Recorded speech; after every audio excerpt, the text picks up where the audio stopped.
Kayaknya Realme agak jarang ya akhir-akhir ini rilis HP baru. Coba siapa yang udah kangen sama HP barunya Realme? Nih, gua punya Realme X50 Pro. Ini segmennya buat kelas flagship ya. Buat kalian yang mungkin udah underestimate duluan, gua cuma bisa bilang kalau Realme X50 Pro ini adalah HP yang menarik dan punya segmen yang beda dibanding flagship yang lain.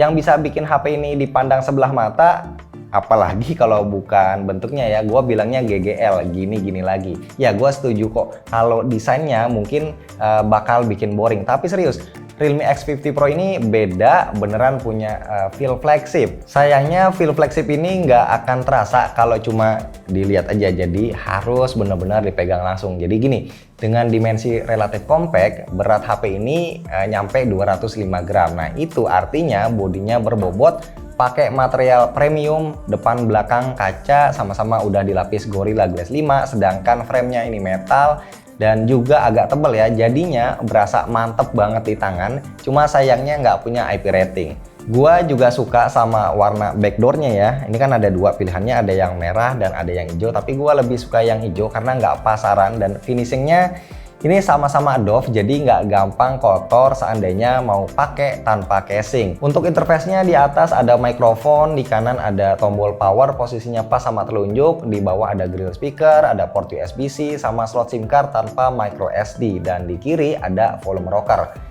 Nah tadi gue bilang HP ini punya segmen yang beda ya dibanding flagship kebanyakan. Yang gue maksud itu adalah ukurannya. Kita tahu HP flagship compact sekarang itu kan makin langka ya, dan HP ini adalah salah satunya karena layarnya cuma 6,44 inci.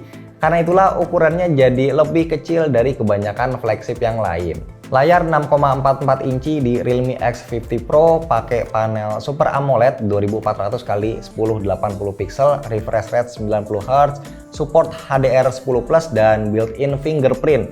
Jangan lupa ada double punch hole di sudut kiri atas buat nampung dua kamera selfie. Nah untuk speed fingerprintnya ini aman, termasuk cepat, responsif, intinya jarang gagal ya pas unlock. Paling yang jadi concern posisinya yang lebih ke bawah aja dibanding mayoritas fingerprint under display di HP lain. Tapi buat gue ini nggak jadi masalah. Kualitas layarnya oke banget dan aman ya. Reproduksi warnanya itu seger, kalibrasinya ada sRGB, display P3 sama white color gamut. Gue juga nggak nemuin ada gejala tint atau black rust ya, yang biasanya itu kan suka nongol di layar OLED dengan refresh rate tinggi. Warna putih yang ditampilin itu bersih, warna hitam kelihatan pekat banget. Gue selalu pakai refresh rate 90 Hz, smoothnya stabil, nggak pernah sekalipun drop. Masih soal layar, ada nilai plus yang ditawarin di HP ini. Pertama, kita bisa pakai always on display dengan banyak pilihan layout jam, ada yang analog, ada juga yang digital. Kedua, kita bisa aktifin edge lighting buat penanda notifikasi, meskipun layarnya ini flat ya, tapi tetap bisa loh. Nah, seingat gua fitur ini cuma ada di Realme UI untuk HP flagship aja. Ini kalau nggak salah inget ya, tapi kalau seandainya gua salah, kalian silahkan komen di bawah. Nah, tampilan user interface-nya nggak terlalu beda-beda jauh dibanding HP Realme yang lain. Opsi ganti theme itu ada, ganti font atau ganti icon juga ada. Tapi kalau mau pakai icon third party, kita harus ganti launcher dulu. Nah pas idle, Realme UI berbasis Android 10 di Realme X50 Pro ini makan RAM sekitar 4 GB.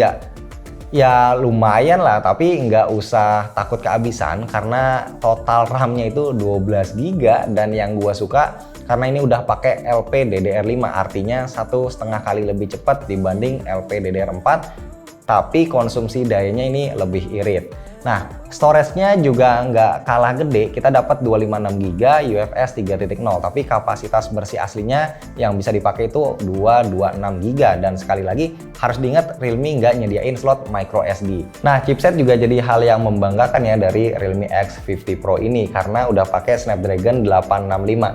Udah mantap banget dong pastinya, performanya relatif tinggi dibanding HP dengan 865 kebanyakan. Penilaian ini gua dapat berdasarkan data setelah melakukan benchmarking. Layar oke, chipset ngebut, RAM dan storage gede. Lalu gimana dengan baterainya? Nah ternyata baterai juga jadi keunggulan dari HP ini karena support 65 watt selama kita pakai batok casan dan kabel yang bawaannya. Casannya gede dan kabelnya juga tebal banget.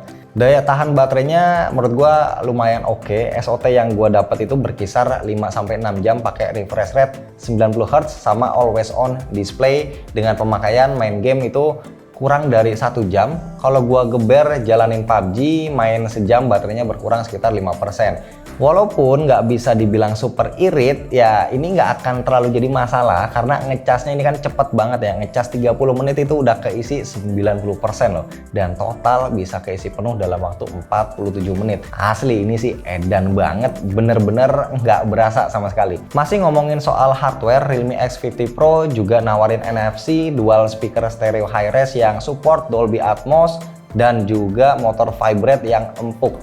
3 hal ini udah lebih dari cukup ya buat negesin kalau HP ini emang flagship sejati.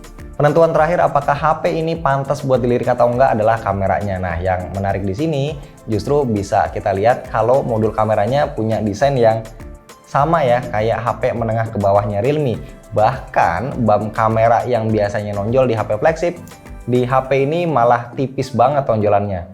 Setupnya kuat kamera, dari yang paling atas itu lensa 12 megapiksel telefoto 2 kali optical zoom, di bawahnya ada lensa utama 64 megapiksel, yang ketiga ada lensa ultrawide 8 megapiksel, sama yang terakhir itu lensa bonusan ya 2 megapiksel buat depth. Nah, di sini gua ngeliat dan ngerasain ada usaha Realme ya buat ngebuktiin kalau HP ini punya kamera yang bisa diandelin buat motret scene-scene sulit macam low light, HDR atau portrait. Gua bisa dapetin hasil yang sesuai ekspektasi selama pakai kamera utama. Ketika pindah pakai kamera ultrawide, pastinya ada penurunan ketajaman gambar karena resolusinya yang cuma 8 megapiksel. Tapi bukan berarti hasilnya jelek.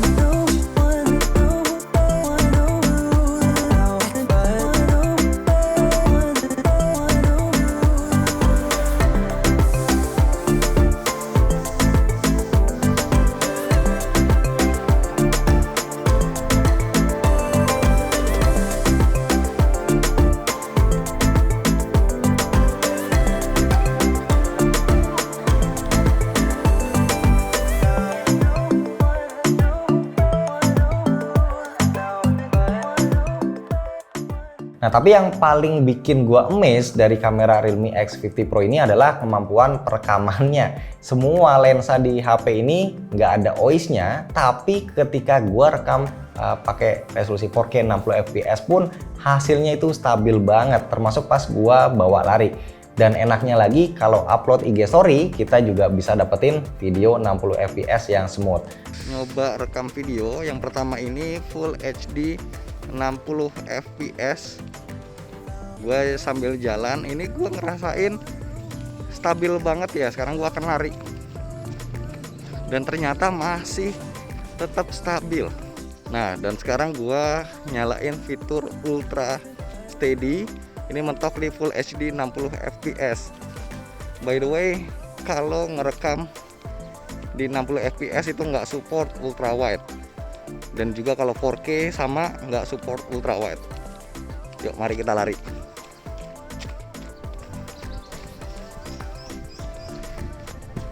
Nah, sayangnya buat kamera depannya perekamannya cuma mentok Full HD 30 fps aja, jadi hasilnya termasuk jomplang ya dibanding dengan kamera belakangnya. Nah, kalian udah lihat sendiri tadi hasil videonya benar-benar smooth banget. Bahkan di Instagram Story itu juga bisa 60 fps. Tapi kalau untuk kamera depannya ngerekamnya cuma bisa Full HD 30 fps aja sayangnya. Jadi nggak se-smooth kamera belakangnya. Tapi kalau untuk ngomongin stabil sih termasuk oke ya. Sementara kalau buat sekedar selfie, gue puas karena Realme ngasih ada 2 lensa sekaligus, yang wide dan juga ultra wide.